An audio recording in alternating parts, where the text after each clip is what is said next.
You refer to it as urban, right? Urban. Rurban. Urban. Or are urban. Are urban.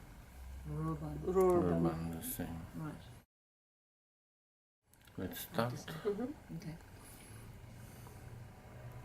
Katherine, what do you think is Rurban contribution to taking back the economy? Well, I think the Rurban experiment is an interesting site where so many different aspects of taking back the economy are taking place in one place. So, you know, I think it's got a whole range of activities that are thinking about different kinds of labour that come together in a place. So it's employed, you know, volunteer labour, a lot of volunteer labour in the gardens. It's employed self-provisioning labour. There's been some paid labour. There's been other kind of labour that's been paid with garden produce to do activities.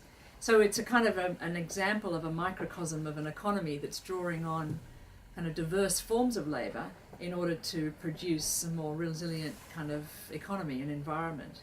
So I think probably that mix of different kinds of labour is producing interesting kinds of well-being for people, whether it's individually, people are finding that they're getting some value from the vegetables that they're growing and producing. They're getting some kind of social connection with other people working in the garden or working in the organisation, in the canteen or in the recyclab.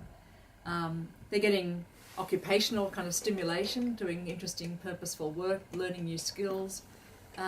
They're also they're making a contribution to community well-being and also to environmental well-being by, you know, repairing the environment and growing, you know, composting, replenishing the soil.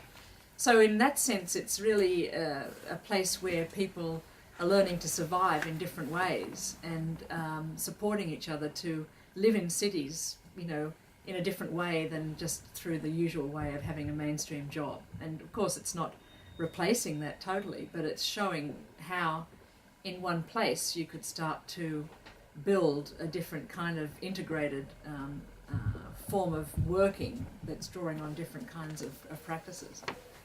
And at the same time, Rurban is a place where a diverse set of enterprises are being engendered and developed. So it itself is a non-profit organisation that is overseeing the whole development of the agro-city and the recyclab.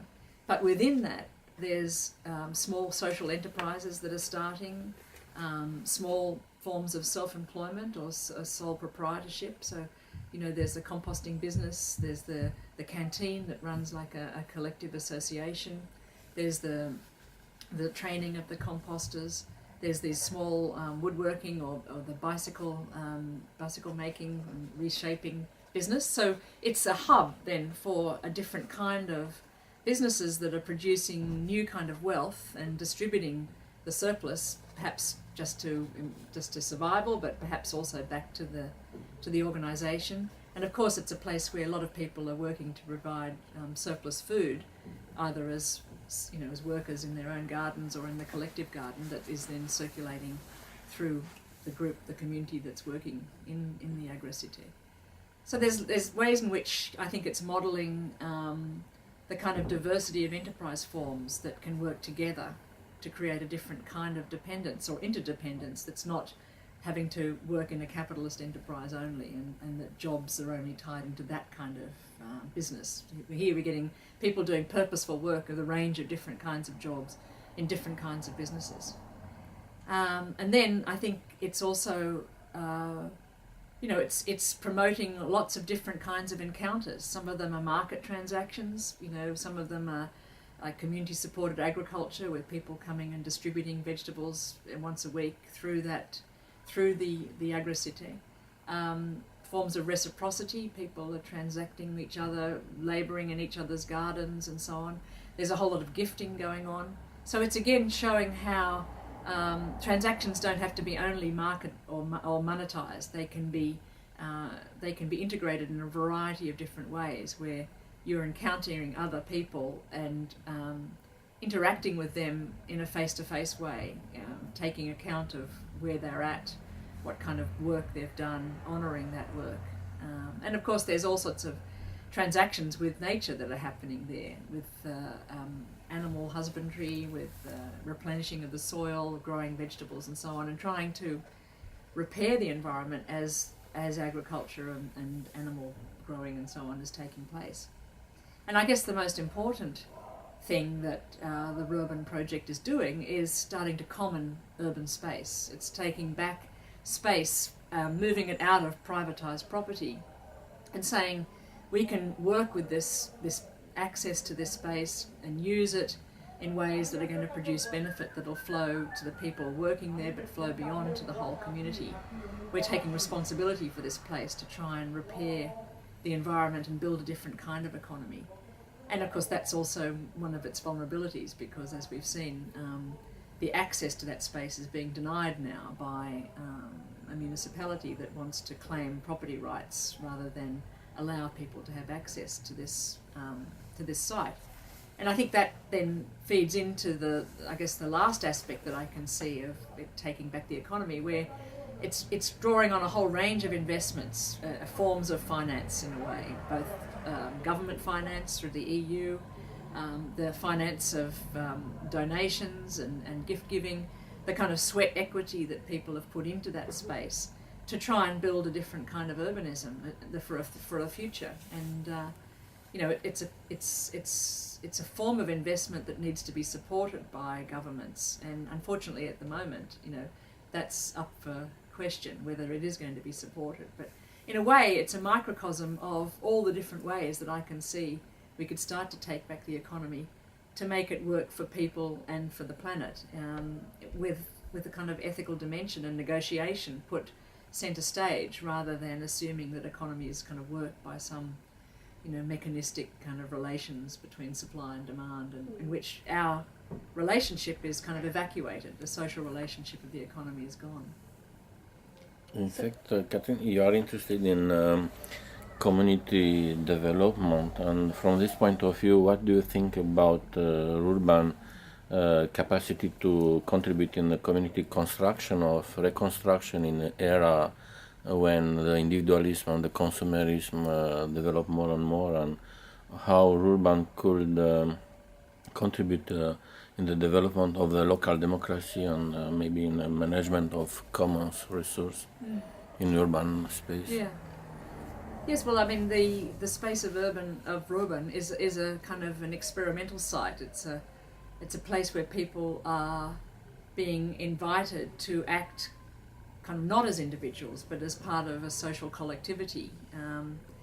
And of course that's got all sorts of pitfalls, because in a society in which we've grown up as individuals, where individual attainment is what people are aspiring to have a place where you can start to learn to interact as part of a collectivity, to figure out how do you negotiate conflict with each other, how do we work together to build something, is very important. And it could be that it's going to take quite a long time for that kind of learning to filter into a kind of common sense, because so many of us, our common sense is to revert back to individualism rather than to revert to the social interconnections and how we might develop collectivism. So I think just in the daily practices of doing the gardening, building the buildings, working on the recycling, there are opportunities for people to learn how to be different kinds of economic subjects and social subjects. And then with the governance, there's an opportunity to learn to participate and take decisions collectively. And I guess that's something that has to be fostered, because it doesn't come easily for people. But I think you've seen through the experience of Rurban, especially with the conflict that's arisen because of the ways that the municipality is trying to claim back the space, very many people who've never been active citizens or have citizens with a voice have started to find a voice and started to express themselves, perhaps in a petition or in a meeting, with the municipality. So in a way, it's growing active citizenship as well as growing a food economy and growing a community economy. And this is an important space and an important contribution to how I think our cities need to be, taken back for people rather than, corporate interests other kinds of private interests. So it's not surprising that as an experiment, you might take 2 steps forward, 1 step back, but it's a place where this kind of practice can be initiated and practiced, really. So what do you think is the future for urban? Well, it's hard to say. I don't have a crystal ball, but I think what you've learnt from being involved in urban is something that's going to filter out. I think it already has filtered out because of the numbers of people that have come and seen what's gone on. There's going to be many ways that this experiment will be transposed and perhaps replicated in other places in the world or other parts of France. And there's also ways in which the knowledge that the inhabitants around Colombes have learnt from this experience, even if it might have to cease right now, you might find very interesting ways in which what people have learnt and experienced will filter into other activities that probably we won't be able to know for another 5 years or 10 years, how the impact has spread, from face to face and through the community in general. But it would be nice to see this replicated in other parts of the world or other urban centres, and perhaps some of the economic practices that you saw developing could be moved into these other ideas of urban hubs that increase the diversity of enterprise forms and increase the relationship with active citizen involvement in new kinds of sites where production is happening, but the production is not just of commodities. In fact, it's production of all sorts of social values that are going to help people live better together, both environmentally and socially. I don't know, last question about what is the name? IPSP, no? You are a member in this think tank or platform. Yes. Called an IPSP, so I don't know, could Urban be a case study or could be, I don't know, could contribute with some direction in your reflection in this collective thinking? Yeah, no, that's a great point. I mean, I'll see. The International Panel on Social Progress, which is trying to write this report for rethinking society for the 21st century, it has a lot of chapters, and I think it will need to draw on examples of experimental activities that might foreshadow a future. And so I'm involved in the chapter on social justice and well-being, and I'm interested in looking at places where various forms of social justice and well-being that's not just social but environmental well-being have been experimented with or are actually taking place. So it could be an example drawn from the urban experience would be something that would crystallise, some of those issues, because I think there's a form of social justice that's being practiced in the urban experiments, and certainly increased well-being. And another part of the chapter's issue of economic organisation and the diversity of economic organisations that are taking place in urban really illustrates, new ways of getting together and doing economic organising. I guess it's going to be a challenge how we crystallise the learning that people are trying to put into this report, and whether we crystallise it in terms of elaborated examples or more kind of generic statements. And I'd certainly like to see some more examples being elaborated, in which case urban would be a great one to do that. I'm pretty sure urbanisation is one of the key chapters, although I don't recall them all because there's 20 chapters. But that's another place where the experiment or the urban experience could be reflected on. Yeah. In fact, time to time you was able to invite other stakeholders from Rotterdam, from London, from other projects, and in my opinion this could help these new stakeholders from Colombes to be more dynamic, to be more imaginative in developing their own approach, their own identity. And for instance, unfortunately, because the conditions they are like they are, for instance, the dynamic from this point of view, they are not enough strong. So maybe they need in Urban actually all the network involved and the stakeholders involved much more connections in order to be more confident in their own approach, because the situation in a way fragilize their own image about what they done, what they do.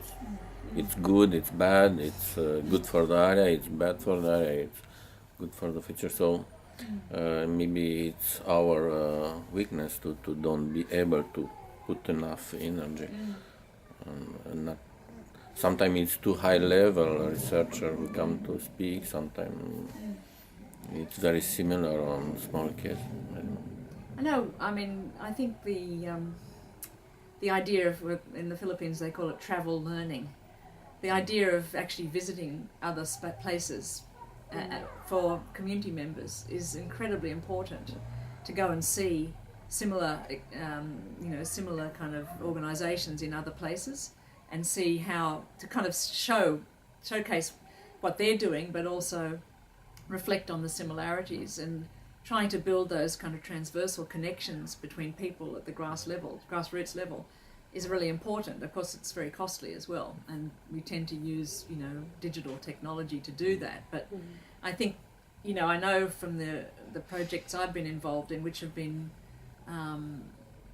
not trying to do all the things that Urban's doing, but has tried to work on developing community-based enterprises, taking the people interested to visit other sites of community enterprise was one of the major kind of I guess energizers for people to do these things. Yeah, and they see people like them doing similar things, and that would give them a lot of power to think ahead. So, it would be wonderful to see in the future the kind of all the projects that you've identified as being of interest and doing similar things to aspects of what Urban's doing.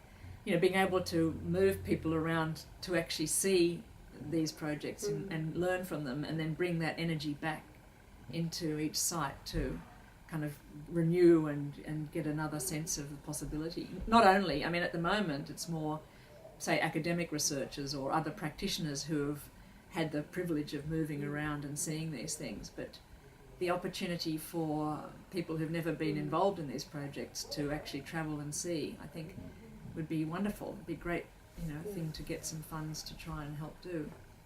There was something that you have mentioned about that you think, compared with the experience of action research that you had, this approach of our is different, and how would you make the difference? I think the difference was the input by you as architects, really, to actually build new buildings, take on new spaces. And the projects that I've been involved in, we've basically worked within a built environment that's already there, using usually empty spaces. In the case of the Philippines, there was an old agricultural training college that became the enterprise hub. In other places, we used public facilities like small barangay halls, which are like local council halls, to start production processes and so on. In the Latrobe Valley, it was again accessing spaces that had been underused or no longer used, like old preschools and so on. But the projects, the enterprises were then quite scattered within space. They weren't kind of concertedly put together, and so the groups tend to work a bit separate, whereas you've got this notion of a hub where there's growing and there's a community centre and there's an opportunity for a canteen all together. And I think the centrality of this idea of circulation of values and goods and compost and energy and all that kind of the hydraulics of the whole works has been very important. And that was not that physical side of the production of what you've produced wasn't something that we had experience with or could do. But of course it's added all sorts of other issues and complexities, but it is it is much more of an attempt to build something, a new thing, whereas what we did was kind of build it within the old. And there's benefits and disbenefits of both, I think, but I think it's very exciting because it's one way to get young people who might be interested in architecture to move into thinking about themselves as designing new futures in much more kind of applied ways than perhaps they might have imagined when they first went into architecture. And similarly, it's a way of getting people who are interested in the sociality to think about how materiality is so important to the building of new relationships. The infrastructure, the built environment is itself a socio-technical assemblage, and we can't just keep working on the social relations. We have to actually reconfigure spaces in material ways, and that's what this project is really pioneering, I think. Thank you. Thank you.